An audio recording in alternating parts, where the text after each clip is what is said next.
নমস্কার প্রিয় দর্শক, স্পিকার আদি অফিসিয়ালে আপনাদের স্বাগত।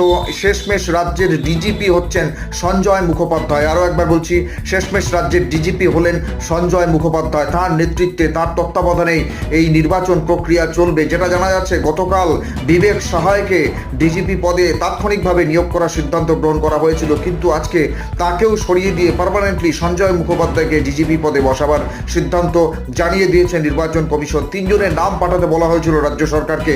তিনজনের নামের মধ্যে প্রথম নাম ছিল বিবেক সাহায়, দ্বিতীয় নাম ছিল সঞ্জয় মুখোপাধ্যায়, তৃতীয় নাম ছিল রাজেশ কুমার।